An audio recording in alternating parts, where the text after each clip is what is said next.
Let's get into it. Sold Out for Sale podcast. Coach Colin here. It turns out Zelenskyy doesn't know where the money is. What? Oh, I can't wait to show you that clip.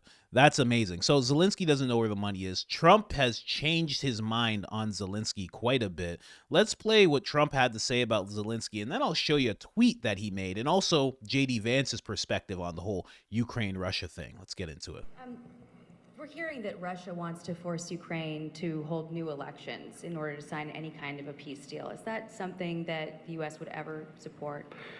Well, we have a situation where we haven't had elections in Ukraine, where we have martial law, or essentially martial law in Ukraine, where the leader in Ukraine, I mean, I hate to say it, but he's down at 4% approval rating, and where a country has been blown to smithereens. You got most of the cities are laying on their sides. The buildings are collapsed. It looks like a massive demolition site.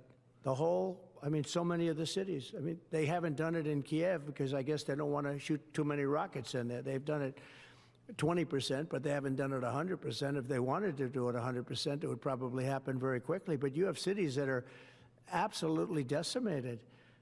And yeah, I would say that, you know, when they want a seat at the table, you could say the people have to, wouldn't the people of Ukraine have to say, like, you know, it's been a long time since we've had an election. That's not a Russia thing. That's something coming from me and coming from many other countries also. So Trump had that to say, and he's right. You should probably have an election, especially, you know, I guess the excuse is as long as they're at war, they never have to have an election because I guess Zelenskyy enacted his emergency powers, right? Something that I thought Biden was going to do, and I thought the Ukraine-Russia war was going to be the excuse that they had. But this is what Zelenskyy has done. You know, martial law, that's something I didn't know about, and I'm going to take President Trump's word on it. You know, martial law could just be something like, you know, you have a curfew. You know, it's not exactly everybody's locked down 24/7, but it could look like, you know, you're not allowed in these areas. You do have to be home at this time, things of that nature.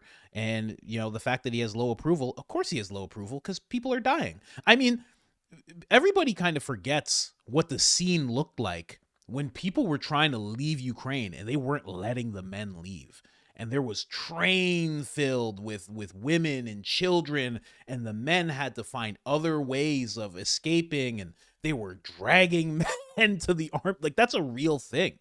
I'm not making that up. You can find clips of that. They were doing that kind of thing. And obviously your approval is going to be low. Obviously. And let's not forget, the soldiers have, you know, they have a right to vote just like any citizen, right? Any civilian. They can still vote. Their approval rating's probably low as well. Because if it's not something that needs to happen, especially as a soldier, why would you want it to happen? You're seeing people pass away in such brutal ways. I mean, you know, I've already talked about the whole clip that I watched of it's a Russian guy and a Ukrainian guy, and they're like in close combat with each other, and you know, it results in one guy passing away, and it's such a crazy interaction that they have at the end. You know, one guy, he's like, I'm ripped open. He's like, just leave me. Just let me just pass in peace. And they have this weird interaction of like, you know, this world's so messed up. And, you know, one guy's, you can tell the guy who lives is sorry. And the other guy's like, you're the best fighter in the world. And he's like, no, stop it. You're the best fighter in the world. And it's like, that's happening right now. Right now, that's happening. So, should be blessed. You should feel blessed to be in the place that you're in right now. If you're in America and nothing like that's happening around you, you know. But this is J.D. Vance and his stance on the whole thing, because he actually had to meet with the heads of Ukraine, and he's handling things. Love that JD's in this position. You got Elon handling the corruption like crazy. You're going to have Cash handling the FBI and what's going on there. Tulsi handling the intelligence community.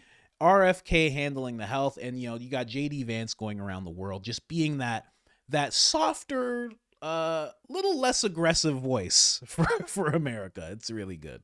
But let's get into what he had to say. We're, of course, happy to welcome the Ukrainian delegation led by President Zelenskyy. We had a number of fruitful conversations, a number of things for us to follow up and work on.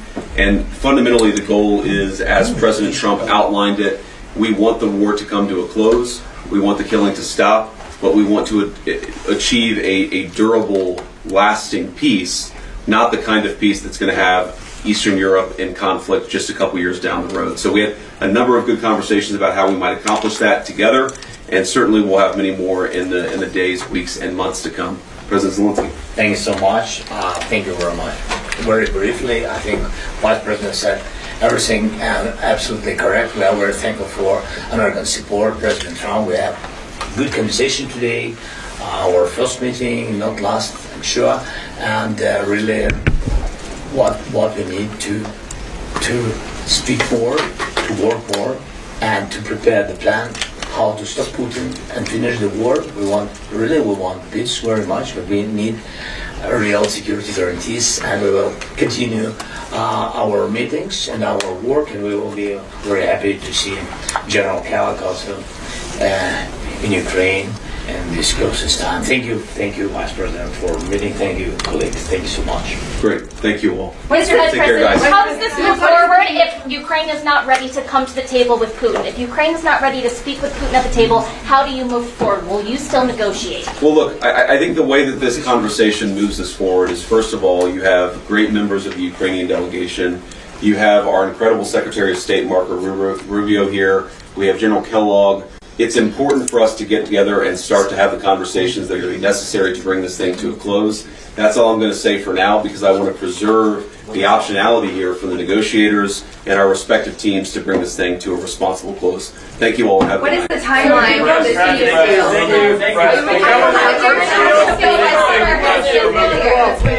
Have you come to a deal? And he, well, listen, this is JD Vance. Again, he is the little more polished voice of Trump, you know? Trump has a certain thing that he says behind closed doors, and JD Vance is like, I'm going to clean that up the best I can. But, you know, JD Vance has felt this way about the Ukraine-Russia conflict for quite some time.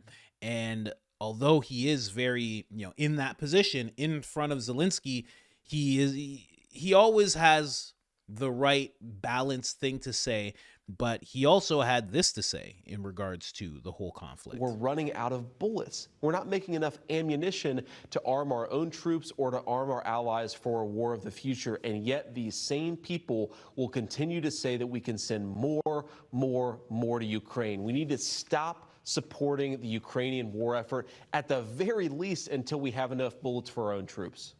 We're running out of...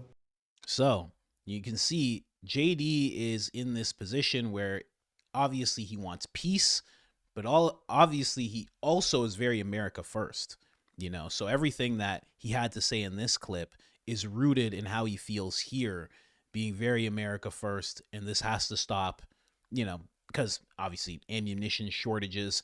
And I mean, he's not bringing it up, but I think everybody knows, you know, this is taxpayer money going over there. Nobody likes to see that. When, you know, you've seen Rogan, there's been multiple people who have done calculations on how much to repair Maui, and it's $5 billion. And it's like, okay, well, you know, you sent $250 billion over there, or $300 billion, something wild like that. It's like there's so many things that could have been repaired in America if you just didn't allocate those funds to Ukraine and you put it towards the actual citizens and where they live. Trump, again, not as polished as JD. He just came here and said, think of it, a modestly successful comedian, Zelenskyy talked to the United States of America into spending $350 billion. Just think of it, how much money that is, almost $500 billion to go to war, to go into a war that couldn't be won, that never had to start, but a war that he, without the U.S. and Trump, would never be able to settle. He had a lot to say in this whole thing. It says the United States spent $200 billion more than Europe, and Europe's money is guaranteed, while the United States will get nothing back. And I think when he says it's guaranteed, it means that they're going to get that money back. Is that what he's saying? Because he seems like he's saying the U.S. will get nothing back while Europe has guaranteed money. That makes me think that they might get their money back at some point. I don't see how that could happen, but maybe. Why didn't Sleepy Joe Biden demand equalization? In that this war is far more important to Europe than it is to the US. We have a big, beautiful ocean that separates us. Big, beautiful ocean. On top of that, Zelenskyy admits that half the money we sent him is missing. Would you believe that? This is absolutely ridiculous. Missing money. He refuses to have elections, is very low in the Ukrainian polls, and the one thing he was good at was playing Biden like a fiddle. Like one of those small, sleepy fiddles. That's how he played him. I mean, you all saw it. Everybody saw it. A dictator without elections. Zelenskyy better move fast, or he is not going to have a country left. In the meantime, we have successfully... This is me and Trump just doing a duet here. We are successfully negotiating an end to the war with Russia, something that all admit only Trump and the Trump administration can do. Biden never tried. Europe has failed to bring peace, and Zelenskyy probably wants the gravy train to keep going. I love Ukraine, but Zelenskyy has done a terrible job. His country is shattered and millions have unnecessarily died, and so it continues. This is incredible that Trump has said this. So many American citizens feel this exact same way, you know? And the fact that he's saying it out loud shows that not only does he want this to stop, that he wants it to stop ASAP, and he's upset with Ukraine. He's not coddling Ukraine like we've seen the Biden administration do. He's doing the exact opposite. He wants a really big push on this. And, you know, the point that he makes down here about Joe Biden not trying, you know, the Biden administration not trying, it's kind of true. Because as soon as before Trump was even in office, he's like, oh yeah, we're going to make peace. We're going to make peace on that whole thing. And then Zelensky's like, yeah, I'm open to talk. And Putin's like, yeah, I'm open to talk. And it's like, what? Did Biden even, did they even try? It seems like they didn't try. They're just like, we're just going to give you a bunch of artillery and you just go ahead and attack Russia. Okay, big guy? Yeah, we'll just give you a bunch of money. Yeah, I don't know, as much as you want. I don't care. I don't care. Whatever. However much you need. What do you need? You need $200 billion? $1 trillion? We'll give you $1 trillion. Zelenskyy was probably like, oh, whoa. I cannot launder $1 trillion. This is too much. Let's start with $100 billion. That I can make go away. And allegedly, that's not true. I'm joking. I'm a comedian. You know that. Charlie Kirk had this to say about the whole thing. He says, Trump knows the truth about Zelenskyy. He's a puppet of the CIA who marched his own people into a needless slaughter. Yo, Charlie Kirk, you know, every once in a while, you know, Charlie Kirk, he takes off the nice suits that you see him wearing. He puts on a nice tinfoil blazer and he straightens up his nice tinfoil tie. And he says some wild things from time to time, if you ever take in a lot of his stuff. Hey, listen. Charlie knows Trump Jr. Charlie was instrumental in Trump getting elected. I'm going to take his word for it. This is not a theory that I've heard before. I'm going to be honest with you. I don't know about you. I've not heard this theory. But if Charlie Kirk's saying it, I always take him as something. He's not, you know, he's usually a straight-laced guy. If he's saying this, there's probably a really good reason he's saying it. Just saying. And we can get the other side of things. Somebody else said, if Zelenskyy is a dictator without elections, what does that make Putin? Well, I think that makes Putin someone who hasn't taken almost $500 billion of U.S. tax dollars. I'm just saying. I'm not saying he's an angel, but he's not on the hook for any money. You know what I mean? Putin's like, where did I get my money? I get my money from my people. I take their money. I do what I want with it. Well, I don't answer to U.S. I mean, I want peace, but I take the money from the people. This is what we have for a long time. Long time we've been doing this kind of thing. You know that. You know that, right? So that's what it makes, doesn't have elections. And he does, but they're like elections. You know what I mean? They're like elections. They're like, they're not real elections, but that's what they do. But again, the US is not financing them. It'd be a different story if they were. Tim Burchett, I have said 100 times, this guy has to be the best congressman available right now. You should follow him if you're not. This is not an ad. I don't know the guy or anything, but he's just so transparent. Every single time he goes in to vote on anything, he lets his constituents know what's going on. He tells them why he voted yes or why he voted no. He tells them what's going on inside the rooms. He's just a really open guy, solid dude. He wants no more money for Ukraine. This might be the answer to the clip that I'm about to show you. Listen close. I'm here with President Zelenskyy. I am such a admirer of what you and your country have done. You're trying to stop the Russians so we don't have to fight them. They don't want any American troops. They just need the weapons to free their country of a terrible invasion. They're sitting on $1 trillion worth of minerals that could be good to our economy. So I want to keep helping our friends in Ukraine. We can win this. They need our help. Yes, we need, and we have already. The biggest help is the support of American people and support of our friends, thanks to Lindsey and his colleagues, to congressmen and senators from the United States. Thanks for this support, bipartisan support. Thank you so much. Peace is coming. Yes, soon. This was around September, maybe, probably around September 1st, this whole thing happened, 2024. Now, this is Zelenskyy today and what he has to say about the money. Very interesting stuff. Actually, kind of alarming. And I guess I have to read it because it's all in Ukrainian. Let me move this up so you guys can actually see what he's saying, because I'm sure there's someone out there that reads faster than I do. He says, Look, when I hear and I heard before, and today we hear from the United States of America. Was that a sentence? I guess it was. I'm sure it translates broken up, that America gave Ukraine hundreds of billions of dollars, 177 to be more precise. And it's more than that. Way more than that.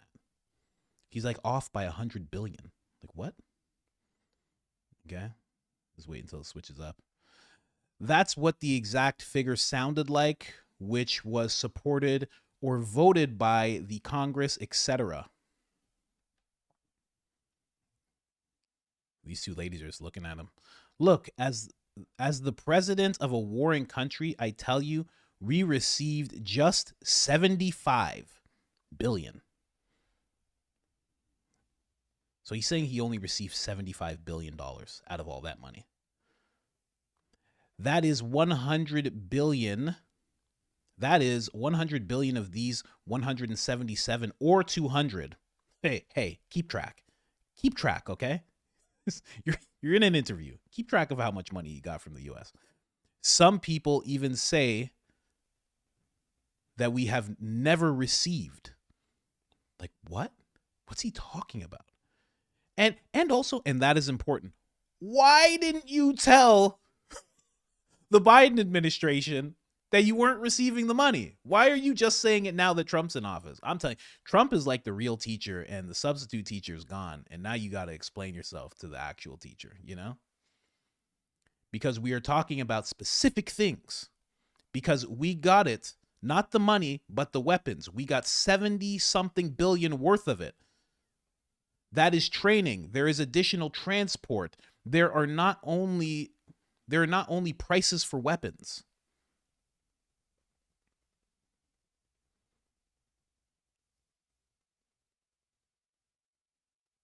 Today, Junior, let's go. There are humanitarian programs, but when we say that that Ukraine during the war received 200 billion to support the army, etc. This guy's really putting a lot of, that is not true. I don't know where the money is. Do you know how crazy that is? He's just saying he doesn't know where the money is. He's like, I got like 75. Now here's my theory. Okay. This is me being as nice as I possibly can. This guy got fleeced by Lindsey Graham. Lindsey Graham's like, hey, so where's that $200 billion? Oh, it's over there. Okay, let me just walk over here. No, y'all stay over there and talk about missiles and stuff. Let me see some of this money. Let me see some of this money. All right, I gotta go. Zelensky. You have fun, okay? You have a great time. Get those Russians. You get them. You're our ally. I love you. Lindsey Graham left with $120 billion. Lindsey Graham right now is worth $120 billion. You got fleeced, man. You can't stand next to Lindsey Graham for too long. He's gonna find the money. He doesn't show up for no reason. That's why he was over there so much. We were all wondering, like, what is Lindsey doing over there all the time? Lindsey was like, I just want to know where that money is. What's going on with all that money? Well, y'all signing checks in this room? Hey, go ahead, sign up. Sign me one, okay? Her name's Lindsey. That's with an L, Graham. Oh, there's an H in there. Yeah, put it in there. Okay. That's what happened. He got his first taste of Washington right there. That's what happened to Zelenskyy. I don't know. Where is all the money? Hey, don't try and play this game with us now, okay? We gave you the money. Lindsey Graham just has $100 bills coming out of his suit, just coming out of the collar, just all in his sleeves. You're the one with all the money. I don't know where the money is. President Trump, he has the money. You gave him so much money. I don't know what's going on here. You got your first taste of Washington, my friend. You better have the money. Now you got to explain. You can't just, could you imagine? So many people are upset. So much could have been done with those tax dollars. And also, Republicans tried to get something passed where there was, I don't know if it would have been some kind of commission, like a Doge type of thing, but they just wanted a tracing of where the money was going. And the Democrats voted against it. Isn't that funny? I'm sure Lindsey Graham voted against it too. Let's be honest. It probably wasn't all Democrats. Lindsey was probably like, that's an outrage. That's an outrage. You want to know where the money is? I mean, you're insulting people's integrity here. You're ridiculous. I can't wait till Doge audits Lindsey Graham. That's going to be insane. We audited Lindsey Graham first, and he has $200 billion. That money is from investments. I do investments, okay? I make businesses and whatnot, construction and whatnot. I'm good with my hands, you understand? I didn't take anybody's money. That's all my money, okay? I don't have a wife and a kid. I put that, oh man, what he could have done with that money. Oh man, of course he did it while Biden was in power. Of course he did. He couldn't do that when Trump's in power. He probably went right up to Biden.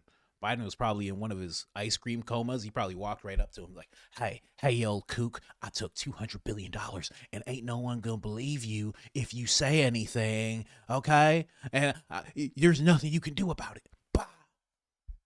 Biden wakes up. Oh, someone was saying something in my ear just now.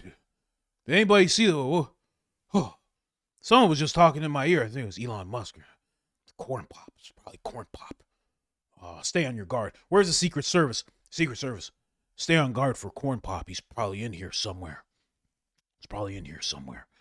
I'll give him a what's for if I see him.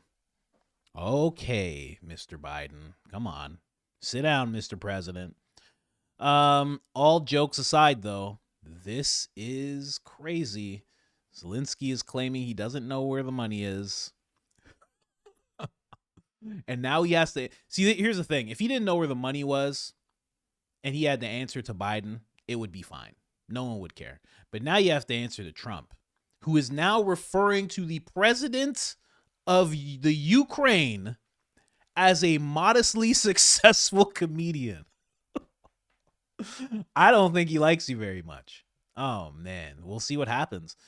There's going to be a major audit. Hopefully, I think that's a very imperative thing that Doge needs to tackle, and I don't even know if they have the clearance to tackle that kind of thing, because then they have to go into the Ukrainian government.